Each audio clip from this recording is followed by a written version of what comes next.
Hello there and very welcome to this course about defensive play. My name is Johan Hellstein, I'm a Swedish Grandmaster, I'm a coach and I'm also a writer. And here I would like to talk a little about what this course is about. In the first place, defense. That's a difficult area, I think, for most of us. Most of us, we like more to attack. It's not that fun, you could say, to constantly pay attention to what our opponent has in mind, what are their plans and so on, which is mainly what defense consists of, like paying attention to the opponent's threats, trying to see what they would like to do next. And also if you add to this time travel and nerves, it's an even more difficult situation. Most of us, we have difficulty in this area, but at the same time, this means that there is plenty of space or room for improvement. What we should notice here is that a lot of calculation will always be needed within defensive play, but also intuition can be very important. There are strategical ideas that we can quickly find patterns on the board responding to this or that idea, such as, for example, bringing the pieces to the defense or trading off their defenders. And that can be very helpful when we are low on time to have these patterns already well recorded in our mind. About defense as such, I would say that in this course, I'm looking at three different situations. When our king is in danger, that's the main situation, but we also have something about defending our pieces, like material defense, you could call it, like they are about to pick up a piece somewhere, they have a fork, but we have some intermediate move and we can avoid it. So that's about material defense. And lastly, there is also positional defense, which is quite a different situation. That's when we are finding ourselves in long-term inferiority. Our opponent has a better pawn structure, they have more space, something like that, which also requires from us defensive play, trying to find a way to perhaps turn the tables or simply to resist, to keep their attack at bay, but not attack at the king, but attack in the big sense of the word, like they are trying to improve their position and we are resisting, something like that. So these are the three situations. We're talking about defending the king, material defense and positional defense. So I have structured my chapters around these three situations. There are in total, I think, 31 chapters, and I think most of them are related to defending the king, but also at the same time, many of them relate to the material defense. It's included there. One example can touch upon on several situations, but I should mention that the first, let's say the first 10 chapters, they are a little lighter, you could say. They are a little more about basic tactical ideas such as intermediate moves, distraction, perpetuals and so on. But then we have two chapters, I think it's chapter 11 and number 12, which are about smart defense and the lifeline. And these are almost exclusively about material defense, like keeping the material balance. Later on, we continue with these mainly tactical chapters, you could say, some more tactical situations, but it's getting more and more complex, you could say.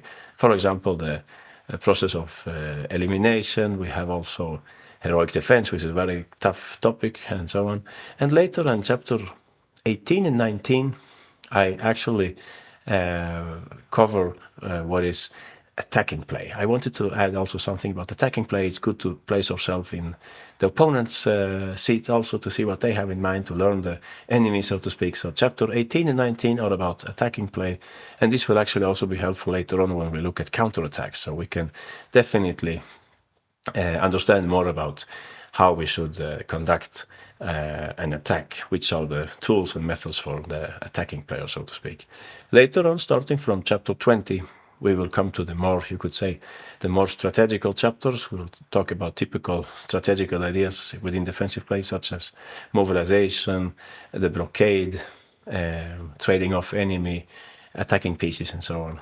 And later, in chapter 30, we will come to positional defense, and also chapter 31, it's also mainly focusing on positional defense. So we have two chapters also exclusively dealing with situations where we have some kind of long-term inferiority, the third situation that I wanted to talk about. All right, so what about the material in this course? I have mainly relied on my own, you could say, database of examples that I have collected over the years, over many years, and I had a course already published about defensive play on chessmove.com, which I think was a nice publication also. And since I really don't want to use the same example in two places, I actually decided that for this course, I would not recycle any of those examples, because I was actually thinking that if somebody was interested in this area, they could perhaps use both courses. So the Chessmood course, it's a great course, but it's not included in these courses anyway. It's completely independent. So here I have actually used a lot of new examples. I think most of the examples are from the last, let's say, 4 or 5 years. And that's one of the reasons that I had some older examples already in the Chessmood course. But then I should also mention that since I have always been very interested in defensive play, whenever I have had training sessions like with the Swedish Chess Federation, the under-20 team, or with the USCS, the US Chess School with Greg Shahade, there I have also I have taken the opportunity to look at this topic of defensive play, which is one of my favorites. And as for, we could also talk about model players, like who are the big examples within defensive play, to switch topics a little. I should mention that Ulf Andersson has always been a big model player for me, my famous compatriot Ulf Andersson. So he has always been there, like in the background. I have remembered his way of thinking and so on in defensive situation. And also Tigran Petrosyan, former world champion, fantastic defensive player. I really like his games. I know them rather well. So actually these two players, I created videos about them at the USCS, at the US Chess School, which means that also here I don't have so many examples with them because I already covered those players or those cases, those examples in my videos on USCS. But I have a few still here. I kept a few of them, which I'm using here also, Ulf Andersson's examples and Tigran Petrosyan's examples. So as for, if we switch subject, as for the usage of chess engines, that's something very topical today. I can tell you that I did indeed use the engine quite a lot. It was always on in the background, but I have always tried to have some kind of, you could say, practical perspective, because humans and engines, we are not thinking in the same way, you could say. We're very, very different in our way of finding the best moves and so on. We can't calculate that as an engine, and we shouldn't even try, in my opinion, but we can still learn a lot from the engine. But in any case, I have tried to be practical, and I have tried to really focus on practical variations which will be easier to handle at the board than just blindly copying and pasting what the computer would say. So it's good to have it in the background. In that way you don't hang the queen and so on in your variations, but at the same time it's important to have the human perspective. If you're down to 3 minutes and the table base tells you that it's mate in 50, still you cannot find it, right? You don't have time, so it's important to find the balance. Sometimes it's better to play a move which is keeping an advantage but without a lot of calculation involved, instead of something which is what the computer would play, because it can see all the details that we can't. So that's you could say, the practical perspective of using the engine. As for the sources involved in this course, I have mainly relied, on my own files, obviously, but originally many of these, they have come from the ChessBase Megabase, the Chess Informant, Zahovsky Chess Informant, and also the Week in Chess. That's my main sources, and also my examples, I have used them a lot with students, so we have looked at these examples together. So I think almost all of the examples here in this course, I think there are more than 1,000 actually, they were also used with students. So that's interesting, because you get some extra input, some moves that perhaps you didn't consider, but the students, they said this and that and so on. So that's also enriching, I think, the material. As for the format, it's basically very similar to my previous works, mastering chess strategy, mastering opening strategy, mastering endgame strategy. I'm using a lot of explanations, verbal explanations, and I try not to have too long variations, not to tire the student. No? So I have used plenty of sub-variations also. I should mention that, because since this is a chessable course, I know it's important to have sub-variations, because there will always be many moves that you and me, we could think about here, and I don't want anyone to get angry because, what about my move? Why is that not in the course? And so on. So plenty of sub-variations, but of course I'm happy to add more on the way. That's important, to have many different variations, but you don't have to check all the variations to grasp the essence of the example, of each and every example. That's important to understand. The sub-variations are there both for our side and for the other side, but they are like a tool to help us, but it's not obligatory to go through all those variations. I just wanted it to be there as a support. If somebody said knight f5 instead of knight takes h5, there would be some text about that. That knight f5 is also possible, or knight f5 is not so good because of this and that. So yeah, that's why there are many variations, but I try to keep them rather short, and I always try to explain with words what's going on the board. And as for the exercises, that's important. I am a firm believer in exercises. I think it's very important to try your knowledge using exercises to put into practice, because that's what really resembles a game situation when we are playing, when we are sitting down and trying to find the best move. So there are plenty of exercises here. Each chapter, once it ends, there is like an additional chapter about the same topic, but it's containing exercises. So if you have, for example, in one chapter, let's say maybe there are 15 explanatory examples, maybe there will be 14 exercises or 15 exercises. So it's roughly the same number of explanatory examples and exercises. And in the exercises, I'm usually asking you for short variation, or sometimes perhaps the best move, with a concrete idea of what would you like to do next. I'm very often telling you which was the last move in the game, so that you're updated and you know more or less what's going on. Why did I play queen f3? Or I can trigger your thinking by telling you which was the last move which was played. So that's important as for the exercises. And as for the games or the examples which are covered here in these videos, I think it's a little more than 50%. Myself, I selected the examples which I thought would be most interesting for you. So these are contained in the videos. It would have been impossible to cover all the examples because there are very many, right? But I have tried to cover the most interesting ones. So I think it's about more than 300. It's definitely more than 50% of the whole, you could say, the whole part of explanatory examples. So more than 300, if I'm not mistaken, and yeah, plenty of hours to study. So yeah, that's basically what this course is about. I really hope that you will enjoy it and it will be interesting for you, and it can help you to improve in the area of defensive play. And in this introduction, next I would like to show you something more personal. So that's what's coming up next. Let's have a short break and I will be back right away. All right, at this point I would like to talk a little about my personal connection with defensive play, because there is a concrete reason why I wrote this course. Simply, defense, that's one of my favorite areas in chess. And this started a long time ago, back in the 1980s, when I took my first steps as a chess player. It seems that I quickly developed some kind of attraction, some kind of fondness for defensive play. Things like bringing the pieces to help the king, prophylactic thinking, trying to foresee what the opponent has in mind, safeguard weak pawns, weak squares, using tactical tricks in the defense. Things like that were very interesting for me from the very beginning. I was never really a strong attacking player. My openings were not great at all, you could say.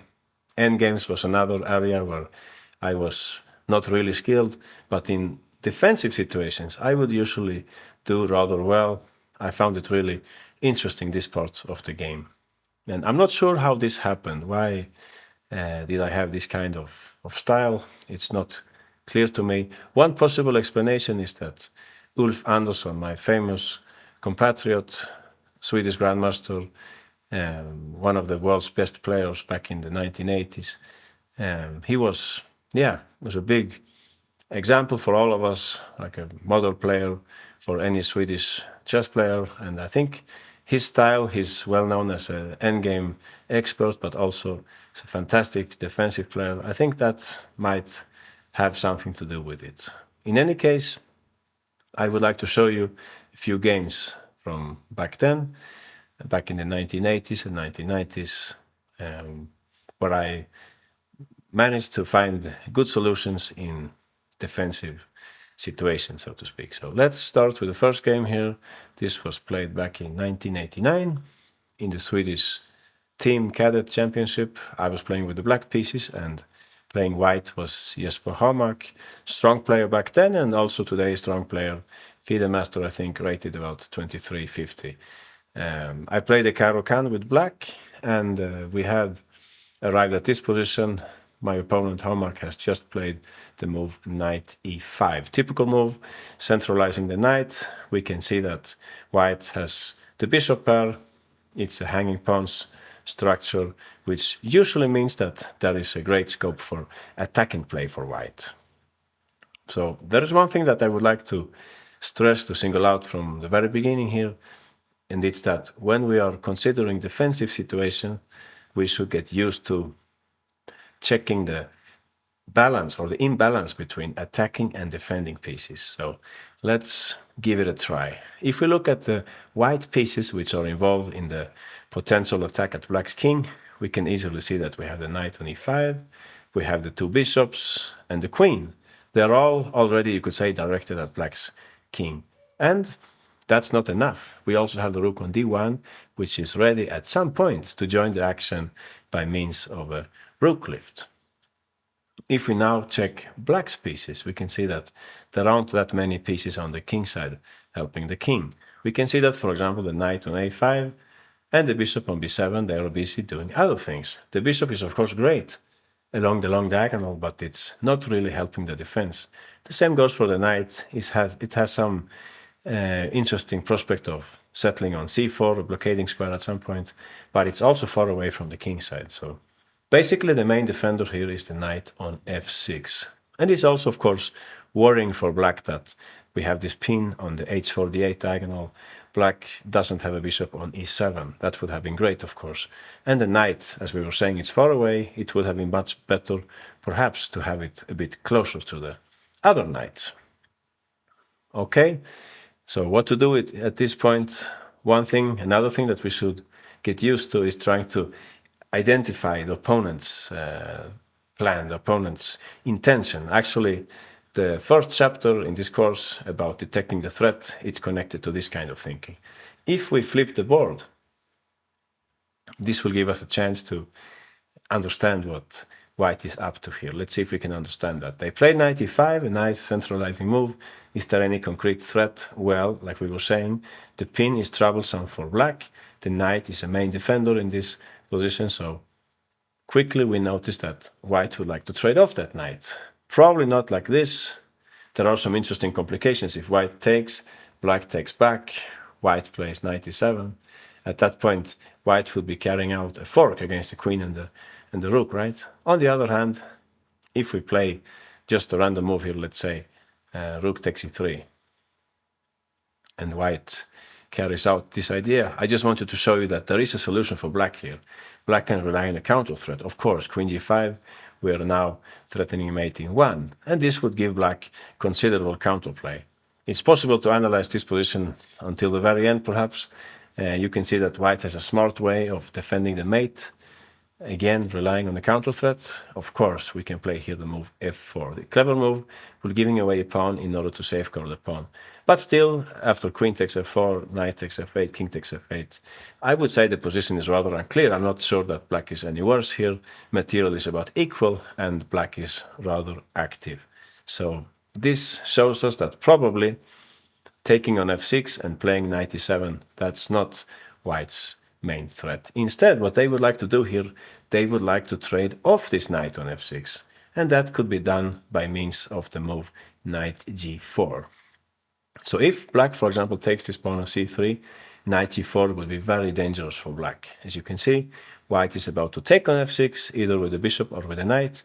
In both cases, this means that black's pawn structure is ruined and the king becomes very exposed along the g-file, right? So this would be very dangerous for black.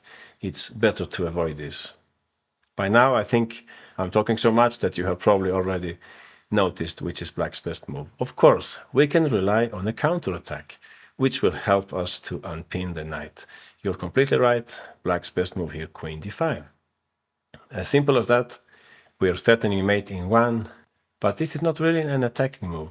It's rather a defensive move. We win a tempo by means of this threat so that we can move the knight next turn. My opponent played f3, defending against the mate, and I simply retreated the knight. This makes sense. Apart from avoiding the doubling of the pawns, it's also nice for black to trade off this powerful knight on e5. When I started this operation, I had to make sure also that the bishop would not fall after bishop e4, but as you can see, my knight, for that purpose, it's well placed on a5, so I could just play queen d6 and take back on b7 if necessary. In the long run, please notice that these hanging pawns, they are not so good in the endgame, for example. If white trades off the pieces here, this is very pleasant for black. If I would get this kind of position, it would be a dream position for black. They would put pressure on white's queenside for the rest of the game. So in the game, if we go back to the position after knight e7, white played instead knight takes d7 and I took back. At this point, my opponent played bishop e5. This shows another facet of defensive play because we're talking about attacking the king, but defense, it can also have to do with material situations where we're about to lose material, for example. So during the game, I quickly played here bishop c6. I didn't want to play queen d5. I guess this is what my opponent had prepared, because in that case, there is the move bishop e7, winning the rook. But chess is a difficult game. Even if white wins the exchange here, actually black's position is excellent after the simple move rook fe8. This is, you could say, a typical positional exchange sacrifice, trademark of former world champion Tigran Petrosyan. He would excel in this field after bishop takes e8, rook takes e8. You can see that despite the extra exchange for white here, black has a great game, and they can work on the light squares later on. Some kind of blockade, which was Petrosyan's favorite area, you could say. Bishop h4, rook c8, and possibly we will put a knight on c4 at some point. So nice picture now. Petrosyan truly knew when a knight would be at least as strong as an enemy rook. All right, so this didn't happen because back then I didn't understand this kind of strategical thinking too much. I played a simple move bishop c6 in the game. My opponent played bishop a6, and here we repeated moves and the game ended in a draw. But sorry, it was interesting to notice that I could actually have played for a win here. There is another counter-attacking move, you could say, for black here. Can you figure out what black could do here? Instead of repeating moves, is there any way to play for a win, to play on? That's right. If they can attack our rook, we can definitely attack theirs.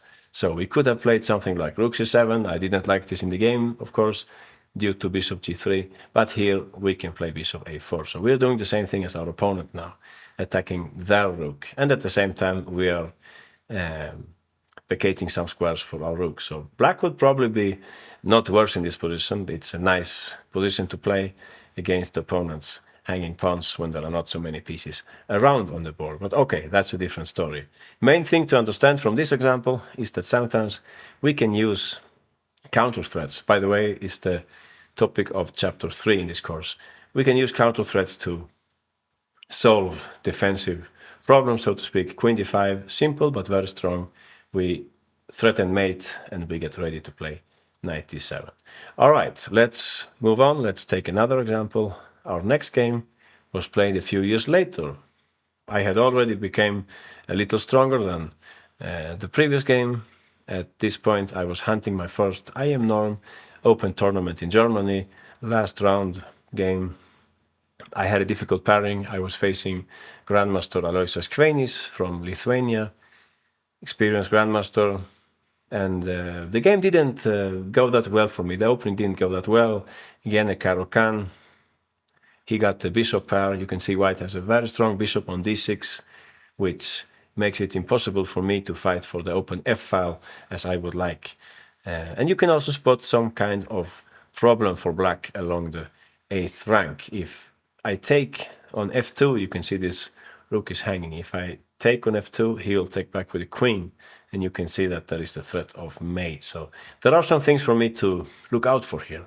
At the same time, you can see that also white's king is a bit exposed in this position because white has this nice fianchetto bishop, just like in the previous example, by the way. So what would you play with black here? Can you think of some way of slowing down white's attack? Aha, you're right.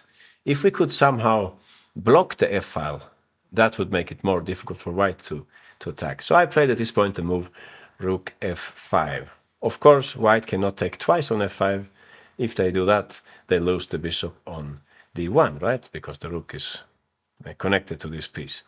And in this situation, you can see that also black is very happy that this pawn can be used for counter-attacking means. That's what I'm trying to do here. I'm trying to create a counter-attack. You can see there are some ideas for black attacking white's king. In the game, after my move rook f5, if I remember correctly, I saw some of what follows now, but I didn't see everything. It's a little connected to intuition. When you're short on time, when you're low on time, you cannot calculate everything. You have to be a little intuitive. And I smelled that there was something in this position. I had some chances here. Kveinis played the most obvious move, bishop g4. You can see that in this way he's creating a double threat, threatening my queen and also my rook. But I had calculated this.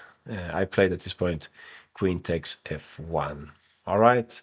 We can easily see that if white takes back on f1, material will be slightly favorable for black, and also I would have some attacking chances here. For example, if I could bring in my other rook. So he didn't play like that. He played instead bishop takes f5. So this looks devastating for black. This looks like a difficult situation because now my queen is still in the air and also the pawn on e6 is about to fall. But here comes a very nice tactical trick that I would like you to try to find. Can you spot some nice tactical resource for black here? That's right. Funny move. Something connected to tactical motives. Knight e3. Why can this move work? Well, in the first place, if rook takes, knight takes, we have the double attack, the fork, against white queen and king. On the other hand, if he takes on e3 instead, I get a chance to give check on h1. That's a nice way of working on the long diagonal. So this actually happened in the game. He played king g3, of course, and I took back on f5. You can see that this check, we can maybe use it later. It's not necessary to carry out this check now. We can keep it in the pocket, so to speak. This is a critical moment of this game. My opponent evidently was not happy about what has happened here because suddenly white's king is much more exposed than black's. We can see some ideas like queen g1, sorry, followed by queen g4, attacking the pawn and so on. So it was difficult to save this position, and the best move for white, it's about covering this square. I would say very often in defensive play, covering important pawns and squares, that's a key resource, key idea to prevent opponent's attack from succeeding. So queen e2 was the right move here. Not easy to play a move like that, but it's based on the idea that if queen g1, white can then play king h3. Sorry.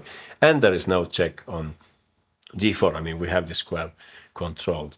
This didn't happen in the game. We were already in time trouble. Kveinis played instead rook takes f5. And okay, now I have a chance to continue my attack. Queen g2 check, king f4.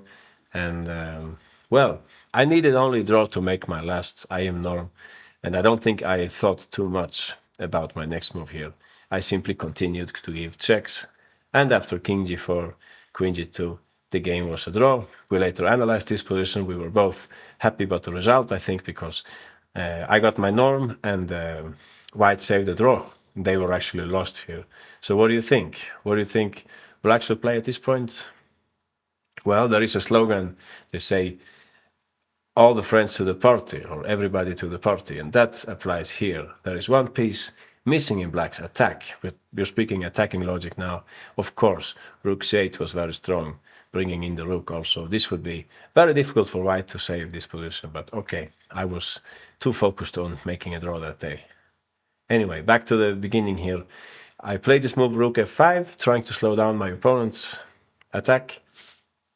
White's best move here was actually bishop e2, a difficult move to find when bishop g4 is so tempting. The point is that we are protecting the rook on f1, which makes it impossible for black to use the same resource with knight e3. You can see that, for example, if we take, now suddenly there is a big problem with the mate coming up on f8. So that would have been a more critical move, bishop e2, but my opponent played bishop g4, and he was probably relying on this situation that he would take the pawn on e6 next turn, but I had this little trick, knight e3, in the pocket, and now suddenly it was white who was in big trouble. All right, let's continue.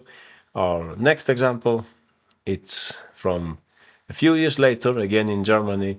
This was the World Championship under 20. I was facing Grandmaster Yuri Shulman, back then representing Belarusia, but nowadays playing for the United States. Shulman has just played d takes c5. We can understand this move. In this way, white gets ready to put a knight on d4, and also they could consider to bring back the bishop to d3. They would like to attack my king. We can see that they have the f-file to work on, the semi-open f-file, typical of this opening, which I think it was the Vienna game. That's why there is no pawn on the f-file here. So, what is black supposed to do here? Well, the most natural approach would be to move the knight so that we can take the pawn on c5 to establish material balance. But where would you put that knight? Which would you think is the best square for this knight? Maybe you could play knight a5. I think this would be a logical move. In this way, at some point, maybe we could play knight c4. But I didn't like this move for the simple reason that I knew that there was an attack coming up on my king side, and I didn't like to have the knight so far away from my king. So I put the knight on a completely different square. I played knight d8. Interestingly, the computer, the chess engine Stockfish, also likes this move. So what's the point of knight d8? Well, in the first place, I'm giving some support to the pawn on b7, which means that I can take on c5 with the queen, for example, without worrying about the pawn falling on b7. At the same time, you can see that if at some point white takes on e6, it will be possible to take back with a knight. That would be a great place for the knight, like a blockading square for the knight. So I think that was a good decision, knight d8 here. Shulman played knight e4, and I took on c5. I could take with either piece, but I took with the queen in this game. I'm of course interested in trading queens because I have a better pawn structure. White has several weaknesses. So the endgame would be nice for black. But of course my opponent is going for an attack, bishop d3, and here I think my point was that I didn't like his knight reaching b5, so I simply played here the move a6. So in this way we cover this square also, and we are waiting for white's next step in this game. Also I think I'm attacking this pawn on a3. Yeah, if I had taken it here, I think he would have played knight b5. Yeah, I think that would have been the problem. Not so much for this pawn, perhaps, but for the fact that the knight could reach this square later on. This is maybe something also I have picked up from Ulf Andersson, some kind of anti-materialism that, in my case, I'm not so happy about chasing enemy pawns. We have a chapter about this, the risks of materialism, which comes in the later part of this course, by the way. So yeah, I prefer to safeguard my sound pawn, and I keep the a3 pawn as a target for later. Shulman played at this point a4, safeguarding that pawn, and I played prophylactic move here. If we speak about the rook in a prophylactic context, it's important to understand that the second rank, or the seventh rank from black's perspective, is a very important area when we would try to improve our defensive chances. So here I play the move rook c7. In this way, we are protecting this pawn, so that if white takes on e6, we can take back with the knight without losing the pawn on b7. And at the same time, it's kind of nice to have the rook protecting this pawn. You could say, sorry, why would you protect it with so many pieces? But well, you never know. You never know what might happen in the future. So rook c7 was played in the game, useful move, which doesn't require a lot of calculation, by the way. It's more about the pattern that we should know about. King h1 was played by Shulman. In this way, he gets ready to move away the queen, and ultimately the knight can move without any problems. I played rook e8. Now that My rook is keeping track of this pawn, and I'm already starting to target the pawn on e5. He played at this point rook b3, protecting the pawn on c3. And here I played a move which I think I was a little proud of this move after the game. I remember back in those days there was a very nice game, Ulf Andersson with white, Portis with the black pieces in the Sicilian Rossolimo. It was a miniature. You would know Ulf Andersson, he was very famous for his endgame victories, but this was actually a game which was decided in the opening. He completely crushed Portis in this game. Something happened in the Rossolimo. Black's king was stuck in the center and Andersson carried out a very nice attack. But one thing that happened in that game was that Andersson played at some point rook e1 and later on played bishop f1, a typical pattern in the Rossolimo. Yeah, the bishop came from b5, by the way. So here I did something similar, but with the black pieces and on the queen side. I played here bishop c8.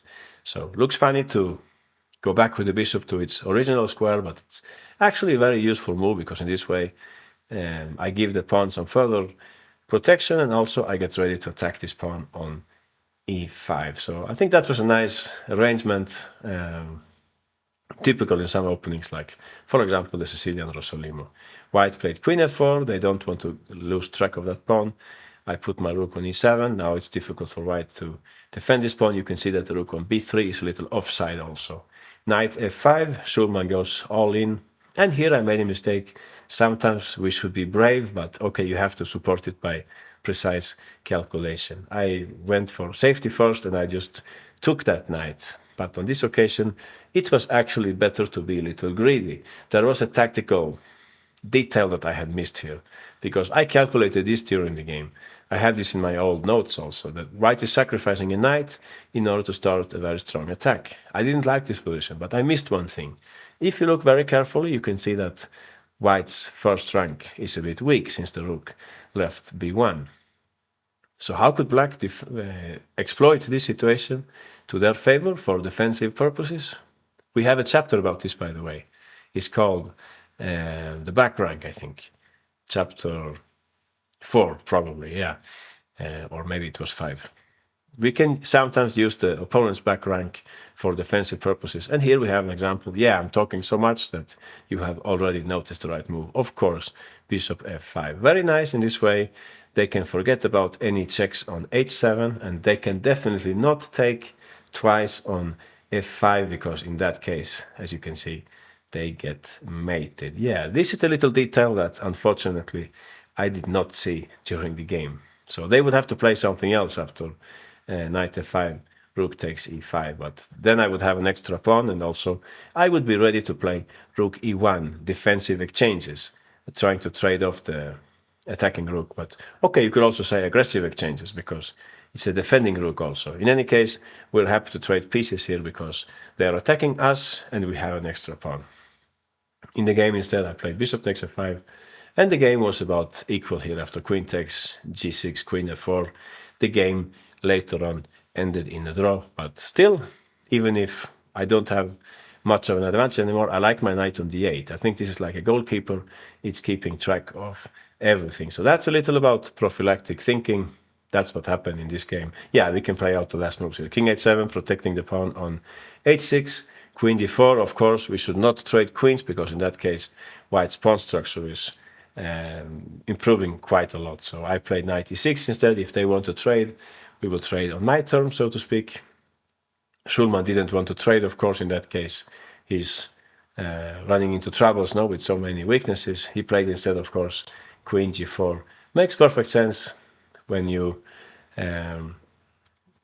if you can avoid an unfavorable endgame, you better do that. Keeping the queens on always means some more counterplay. Queen c7 was played in the game, targeting the pawn on e5. Rook b1, time to go back with the rook. Yeah, what did I play here? Knight c5. Aha, I think there was some tactic here, right? If I take on e5, there might be some tactic with rook takes. Yeah, I think this is probably what could have happened here, if I remember correctly. So I played knight c5 instead, and he played queen f4, and we agreed to a draw here, because if I try to take this pawn, I will probably lose that one. Anyway, this was an example which shows prophylactic thinking, a move like knight e8, funny place for the knight. We usually don't put our minor pieces on those two squares. They tend to be better used by the rooks. But here it works rather fine because we are protecting 2 pawns which can be attacked later. And you can see that also black's rook and black's bishop also took part in this prophylactic action. The rook is very nice also for defensive purposes.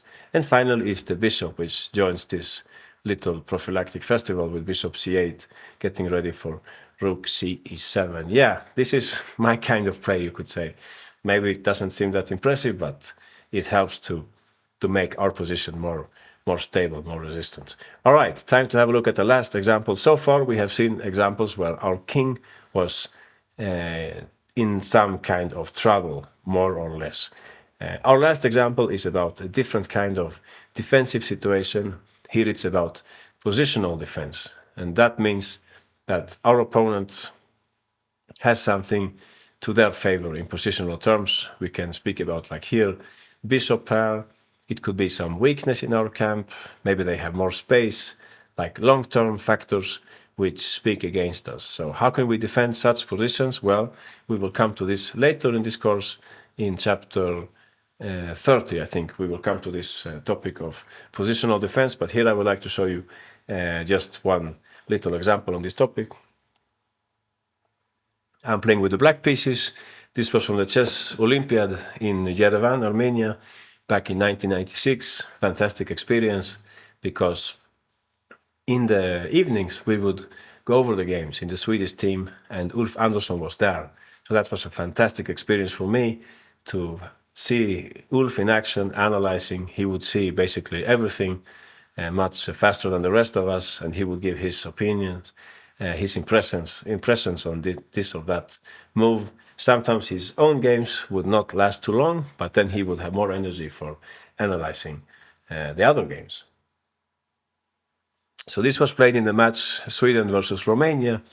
My opponent, experienced Romanian Grandmaster Ionescu, got the better of the opening here. You can see that he has the bishop pair. And as always, it's good to ask ourselves, what does our opponent have in mind? So if we flip the board and we imagine playing white, it's not very difficult. They would like to put the bishop on a good square. This looks like a nice square, a nice diagonal for the bishop, defending and attacking. After that, they would like to play rook c1, and already all white's pieces would be in great places. After that, possibly they could play something like queen a4, targeting the knight on c6, and the last layer in their plan might be to push the queenside pawns, gain some more space, which means quite a lot of pressure on black. So what can we do about that? Well, one of the ways in which we can improve our position in strategical terms is by finding better places for our pieces, improving our pieces.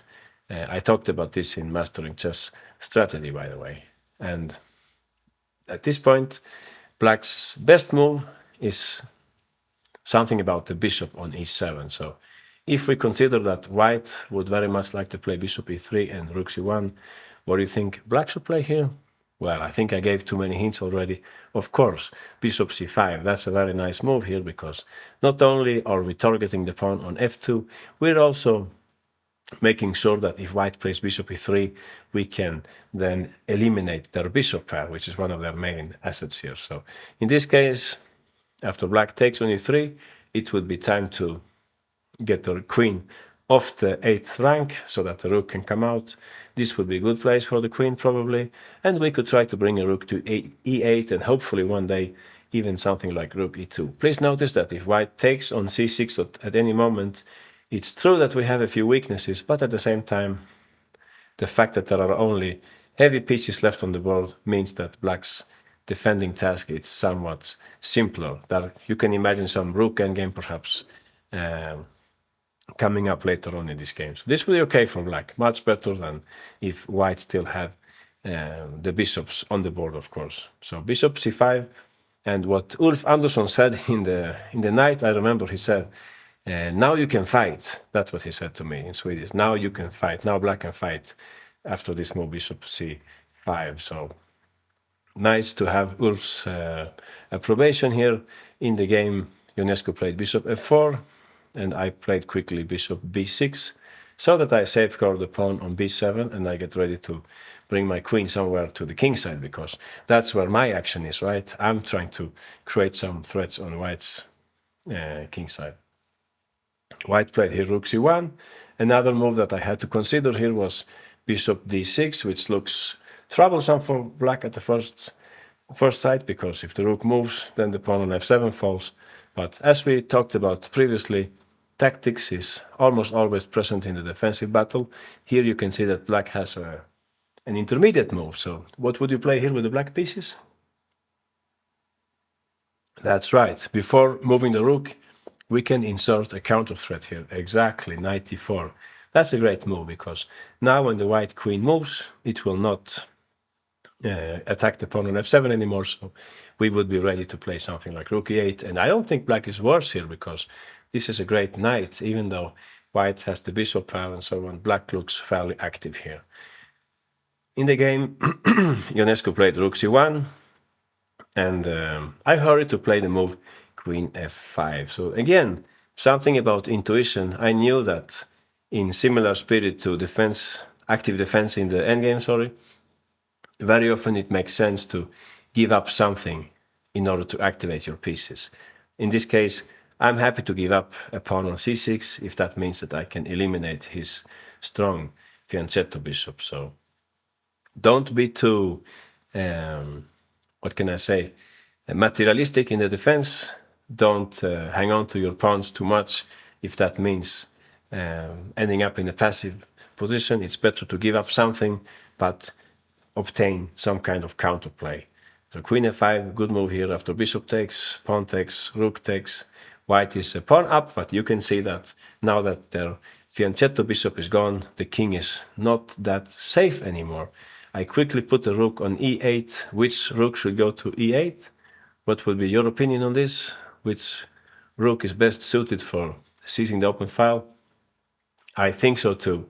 We should probably use this rook, because in some variations it might be useful to keep track of the f7 pawn. So rook a e8.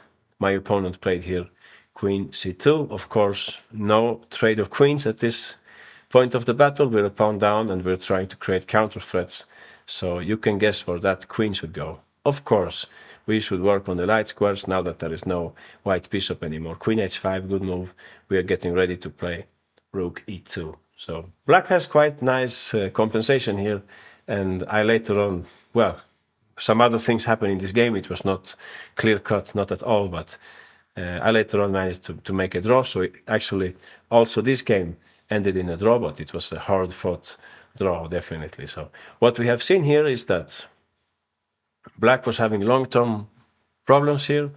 White obtained the bishop pair in an open position without any pawns in the center, which means that the bishop pair is very strong. They had like an automatic plan. They would like to play bishop e3, rook c1, and play on the queen side. But black hurried to improve the bishop. There is only space for one bishop on this diagonal, you could say. This was a very important move. Later on, black is trying to create counterplay on the king side, and they are even ready to give up a pawn for this to happen. So active defense, you could say, improving our pieces when defending long-term inferior positions. All right, so if we very quickly sum up what we have seen here in this introduction, we start with the first game, queen d5, very important move, unpinning the knight on f6 thanks to this counter threat. Always a tactical eye when defending. Even if your king is the more exposed one, don't forget that you can also create threats against opponent's king. In our second example, we saw that after rook f5, trying to keep the f-file closed, bishop g4, queen takes f1, bishop takes f5. Here the key move definitely knight e3. We should be awake in the defensive battle and not forget about any tactical possibilities, especially when the opponent's king is also a bit exposed, right? Queen h1, mate, and so on. In this example, we saw something about prophylactic thinking, that we can sometimes move our pieces backwards for defensive purposes. In this case, knight d8 was a good move because we keep control of many important squares. at the same time, even if it looks a little funny, I admit that. And finally, we saw here in the game against Ionesco that black should hurry to improve this bishop before it's too late. They might not get this chance again, so we should take our chances, so to speak. All right, thanks, and we will meet in the next chapter.